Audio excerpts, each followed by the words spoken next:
Hey everybody, it is It Mouth Motivation, and I am here in the space, in the time, in the place. Let me tell y'all. First of all, follow me on YouTube if you're not already following me.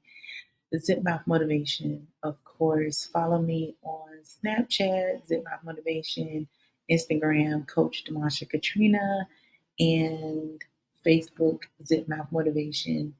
Or you can follow my personal page because it's open, Demasha Katrina. Either way, it is fine. Also, I have just um, placed my product, Takaya Divine Teas and More. These are Divine Teas. Y'all got to go get y'all some in Brandon Mall. If you cannot make it to Brandon Mall, you can also get you some from me, of course. You can go to the Takaya Divine page, send me a message, and I will send you a link to be able to get these teas and get healthy, get right. Some exciting things have been happening, but also some crazy things have been happening as well. So, tonight, I have been asked by multiple people to do the steps of how you get over death. And so I'm saying it that way because most of the people were saying it that way to me. But you don't get over death. You don't get over death at all. Death is not something that you get over. Death is something that you learn to cope with. So I say that, and I say that from experience because one of the main things that you have to know is that you have to allow yourself to grieve. I think this is one of the biggest issues that we have is allowing ourselves to grieve and knowing that the process of grief is not a 1 year, 1 day, 2 month, 6 month. The process of grief does not work like that. You could be fine today, moving through life positively and expressing yourself and being creative, and you could be doing all that today. And then tomorrow, you could be like, I really miss my mom. I really miss my dad. I really miss my child, or I really miss my grandparent, because that's how the process of grief goes. Because you don't get over it. You don't get over losing someone. You don't get over missing someone. You don't get over those things. You just learn how to cope with them and not allow them to make you stagnant. So, the first step in coping with death is acceptance. Yep, acceptance. And I'll tell you a small story, and I'll tell you a story about my daughter. And today she would be 18 years old. She'll be 18 years old today. Well, not today, but on April 16th, she would have been 18 years old. Um, and losing a child is something completely different from losing a parent or losing a grandparent or maybe even a friend. It's a completely different feeling, I feel, because you are stuck with the what ifs, or what would it have been like, or what would it felt like, or what would they have looked like if they when they got older, or what would they be doing right now? How would they get along? You're stuck with all these questions in your head. You are stuck with all these questions in your head. So it makes it a little harder to accept them leaving because it's like there was a book open, but then you didn't get to the end of the book for whatever reason. So you have no clue what happened and you're wondering what happened, but you did not get to that part. Losing a parent. I would say losing a parent is a different because I would consider my grandmother to be a parent to me. And I would say that losing her kind of like discombobulated my world for a minute, probably about a year, maybe two, discombobulated my world because I felt like I'm in this place by myself because this woman that I love so dearly has left me. Yeah, that's how I felt. I felt like she left me. And she left me here with these people that don't compare to her. But when you start to accept the fact of they're gone and they are not coming back, and it's okay because either they passed from natural causes or they passed from illness, they are gone and they're not coming back. And that's a hard pill to swallow because how dare this podcast lady tell me that my family member, my loved one, my child is gone and they're not coming back? It's hard for me to swallow. I don't know if you're listening to this now, if you listened to a previous podcast I did, and I titled it, I believe, Letting Go or Let Go. And I said to the listeners that I have a hard time letting go.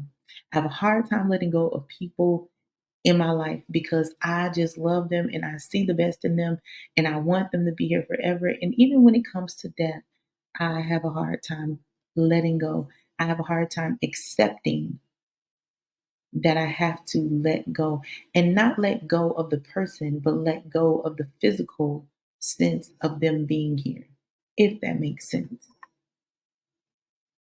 Because when you're accepting, you're just accepting that I'm not going to see them in this reality anymore. Unless I'm looking at a picture, I'm not going to be able to feel them. I'm not going to be able to talk to them.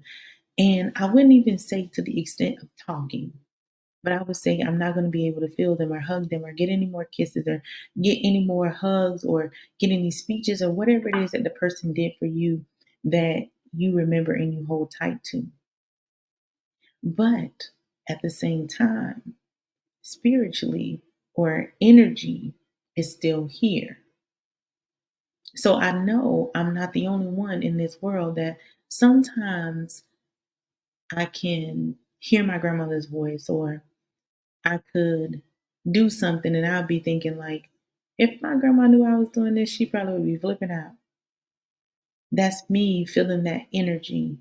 I remember when something strange happened when my grandmother passed. When my grandmother passed, it was I think it was like a lot of family here. It was like my aunts and my mom and cousins and everybody was over. And that early morning, when my grandmother was living, and all the family would be there, she would get up early before everybody and she would cook for us. And she would cook like eggs and bacon and grits and salmon patties and pancakes and pork chops with gravy and fried potatoes. I mean, like she would cook all this stuff. But that morning, separately, we all said we smelt bacon. And it was so funny because in our minds, or her energy was so strong around us that it was like she had started cooking that morning before we got up. And then coming downstairs and realizing that, wait a minute, she's gone. It was that part that we had to accept that physically she's gone. And I remember for a moment, we all got kind of sad. But then I can't remember which one of my aunts it was, or if it was my mom. And it might have been my mom because my mom's the oldest, and she probably looked around the room and said, "Okay, I got to take authority." And we all cooked breakfast, and we laughed and we talked about the different memories that we had with her and how she would be cooking this stuff and how we don't cook like she do, but we all know how to cook and different things like that. And those are the things that you hold on to. Those are the spaces that you stay in because those are the things that help you accept physically this person is gone, but energy and spiritually this person is still here because that spirit is still in you. When you give a person a part of you, whether it's a parent, whether it's a friend, whether it's a child, whether it's a cousin or whoever it is, when they have imparted something in you, like a lesson, love, hugs, kisses, they are giving you their energy. They're giving you a piece of them that they don't take back because they want you to hold on to it. They want you to know that you are special and I love you just the way you love me. But that takes us being mindful. and constantly reminding ourselves that they love me. They taught me this. I learned this. I remember when this happened. So, acceptance and being mindful is very important when you're coping with losing someone because you're not going to get over it. You're not going to get over those moments when something happens and you remember that person saying this to you. But you're not going to get over the fact that I cannot give you a hug or a kiss. You're not going to get over that. But what will happen is you'll be able to cope with it. You'll know that it's okay sometimes if you cry. I can remember like every other Mother's Day, I would be sad. And I would cry. I would wake up in the morning. I would wake up with tears in my eyes, and I would be thinking about my baby and my daughter, thinking like, oh, I would have all three of my children in one house for Mother's Day, but one of them is missing.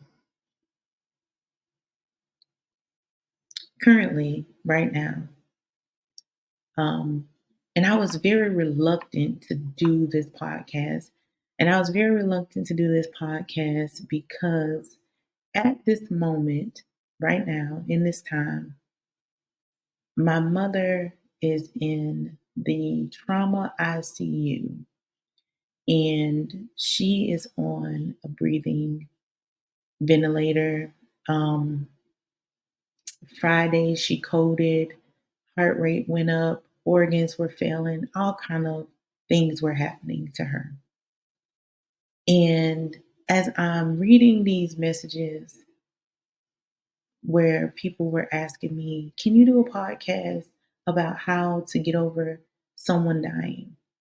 And everybody had a different story of the person that they lost and they just cannot get over it.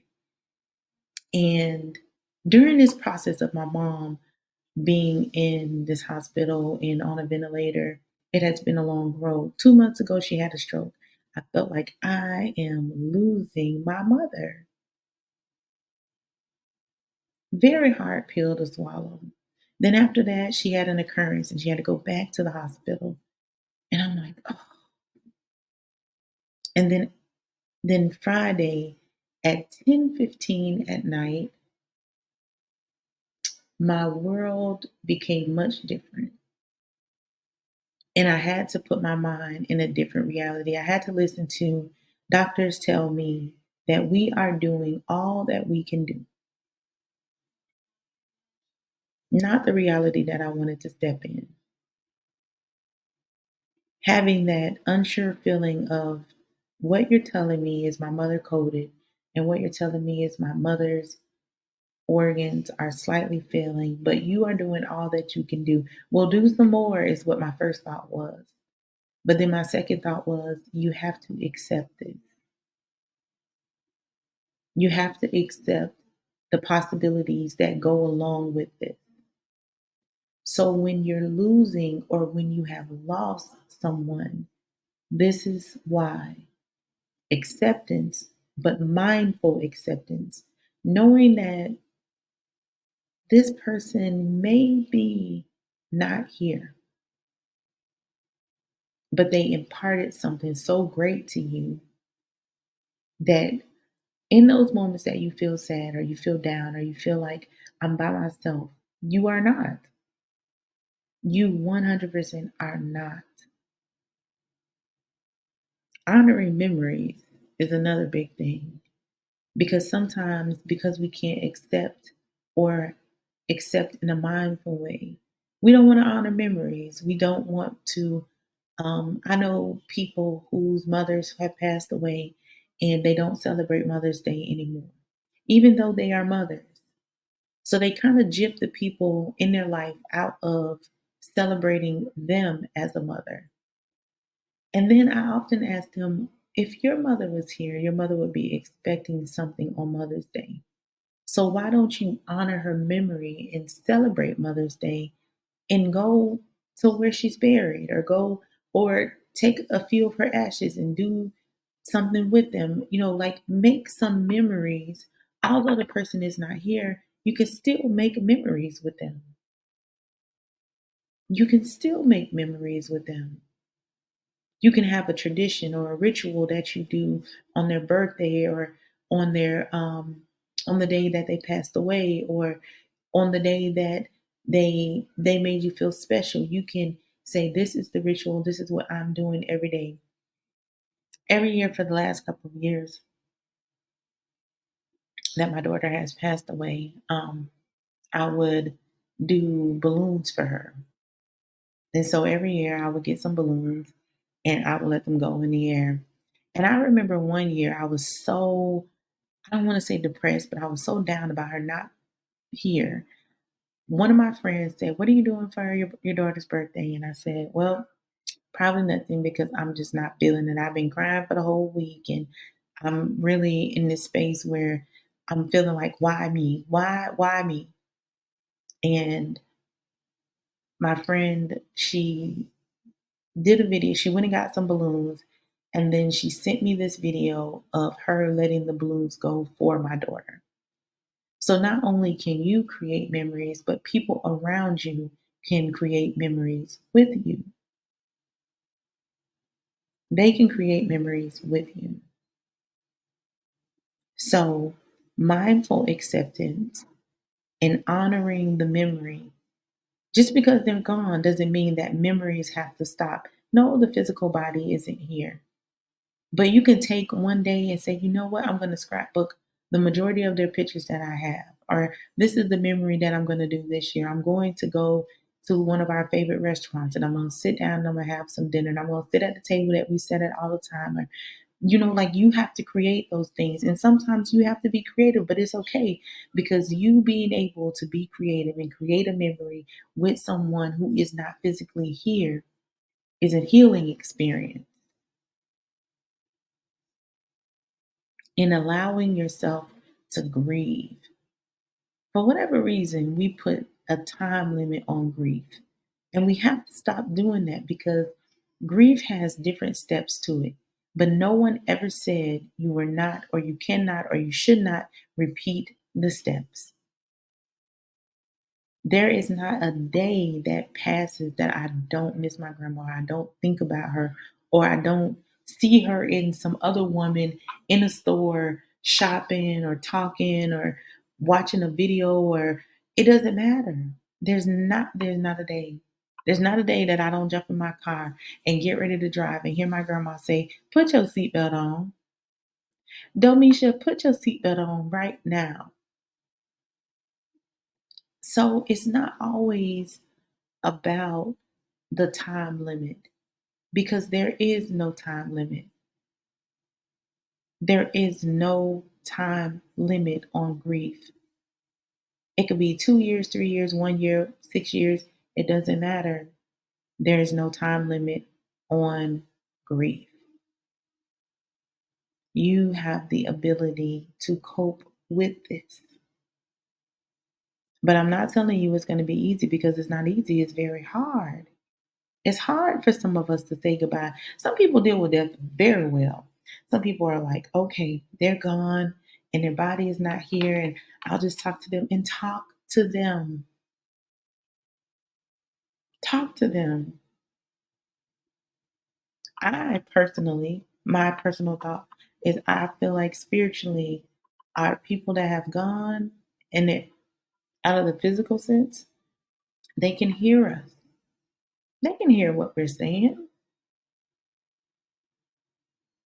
They can hear us.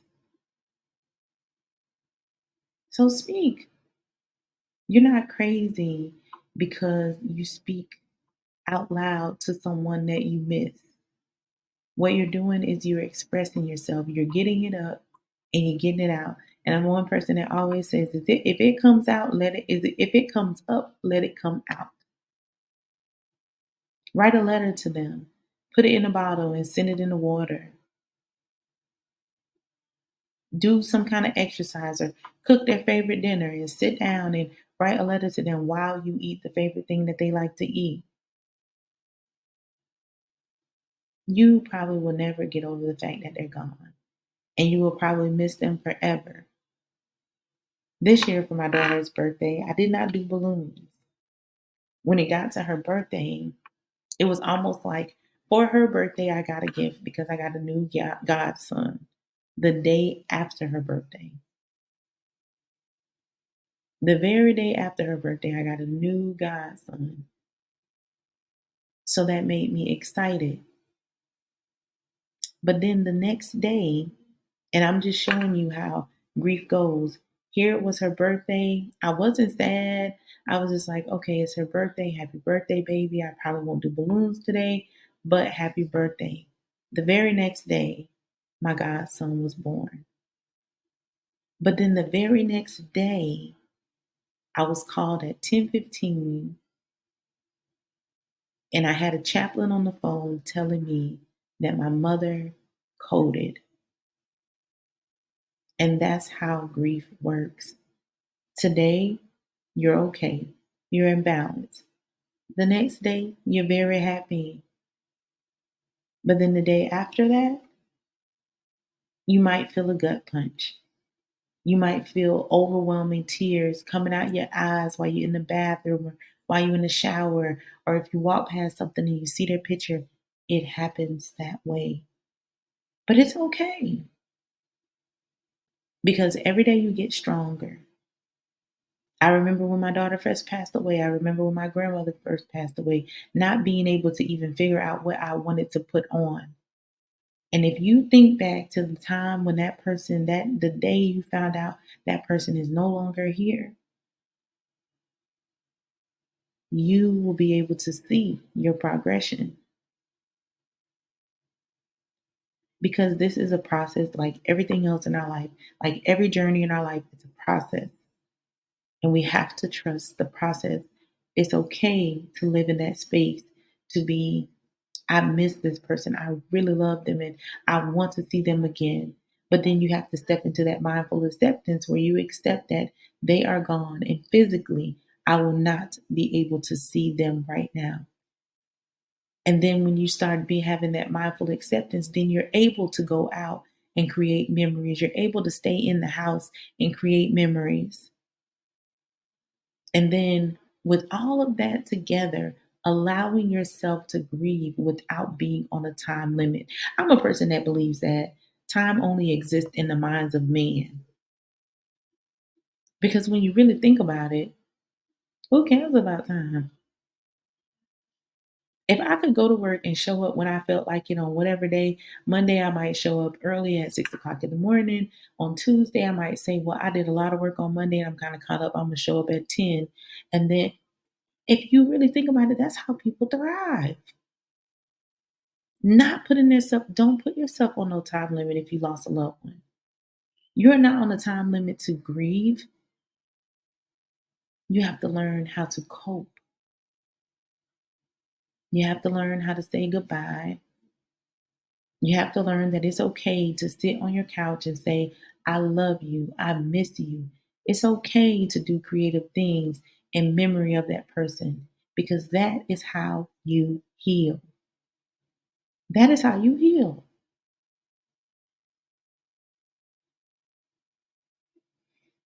I love y'all. I cannot do a long podcast tonight. And this is the real me. Because at this moment in my life, I'm working on mindful acceptance. Accepting that my mother is in the hospital on a ventilator, doing much better than she was on Friday. But the fact is, she is still there and she's not at her home or at my home. I cannot reach out and talk to her like I want to. I can't get a hug from her like I want to.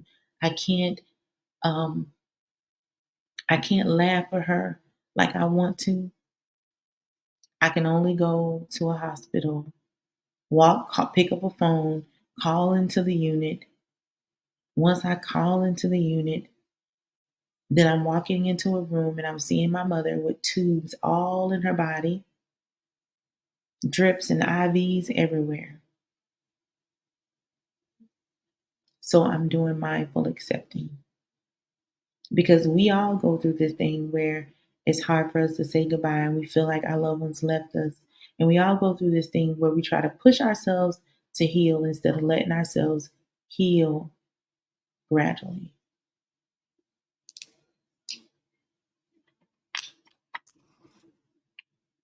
As I said before, I love y'all. You are going to get past this and learn how to cope. You will have the ability to mindful,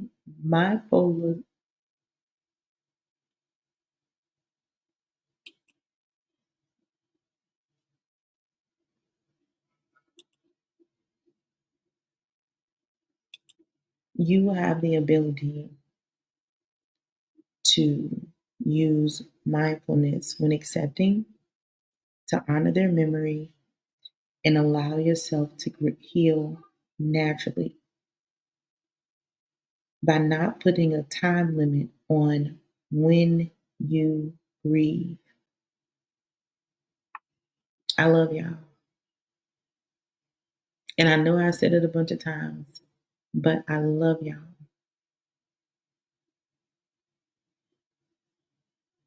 You can do this. Please remember to follow me on Facebook, Instagram, Snapchat, um,